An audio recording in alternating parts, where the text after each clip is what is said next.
السلام عليكم، ان شاء الله تكونوا بخير ومرحبا بكم في الفيديو تاع اليوم. درت وصفة ليمول او بلح البحر بلا صوص طاماط، ودرت التقديم مع الرز. وصفة بزاف بنينة، ان شاء الله تعجبكم الوصفة وتسيوها. نبداو على بركة الله. انا هنا بديت نقي في الليمول باسكو يجو هكذا كي تشروهم. لازم نقوهم مليح مليح، نحولهم كامل هذاك الوسخ بهذه الطريقة. ولا تقدروا تستعملوا لافيت اللي يغسلوا بها الماعن، نقيهم لكم مثلا مليح. نكمل نقيه كامل ونولي لكم.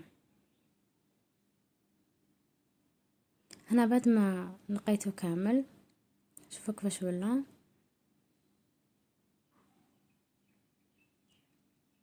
نروح للطريقات باش نطيبه.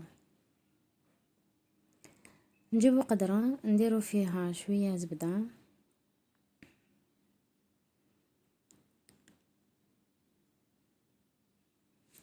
ونخليها تذوب، ونزيدوا لها 2 سنات ثوم،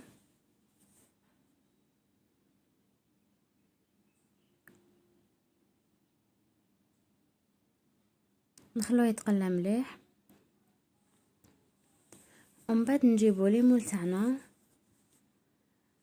ونبداو نستفو فيهم في القدرة بهذا الشكل. نكمل نستفهم.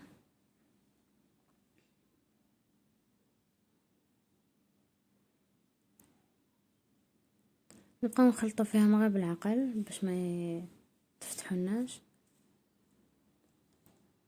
نديرهم شويه فلفل كحل، شويه كمون، ماشي بزاف،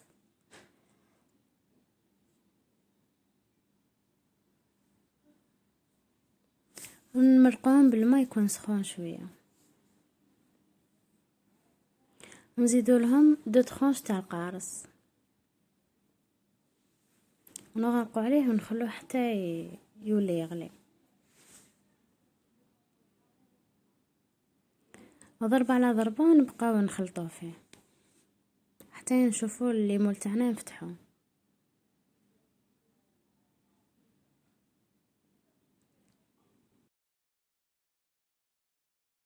كما انا نشوفوا هنا الليمون تاعنا صابو راه مطابو.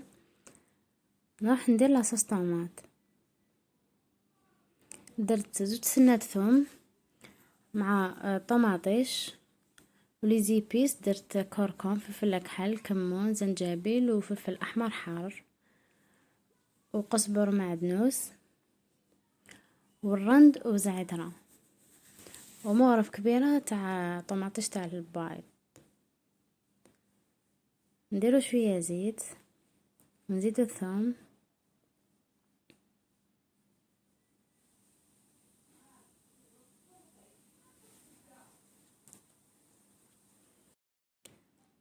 ونزيدو طماط كونسونطري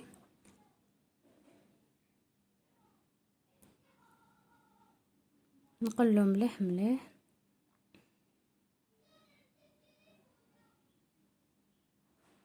من بعد نزيدو الطماطيش تاع الحب ولي زيبيس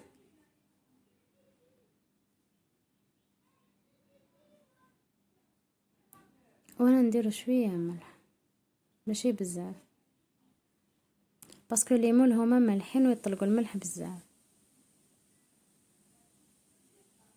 نزيدو الرند وزعترة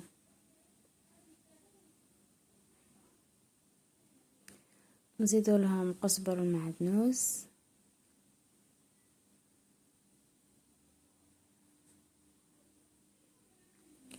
ونمرقو بالمرقاة تاع الليمون اللي كنا طيبناهم من قبل.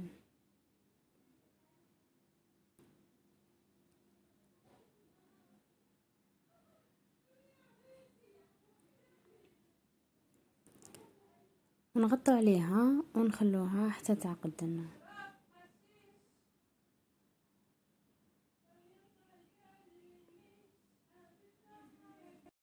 انا هنا ليمون حبيت نقيهم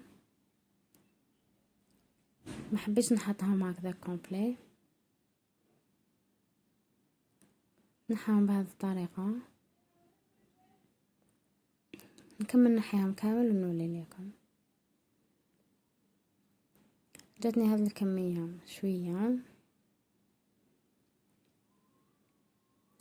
بعد ما طابت لاصوص تاعنا درت هذوك ليمون فيها وزدت خليتهم يعقدوا شوية معاها.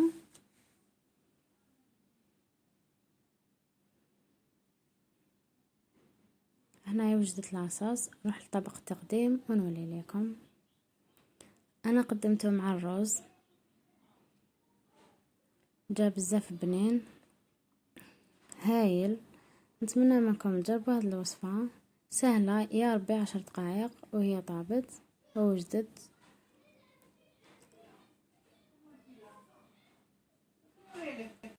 ان شاء الله تكون عجبتكم لا فيديو تاع اليوم.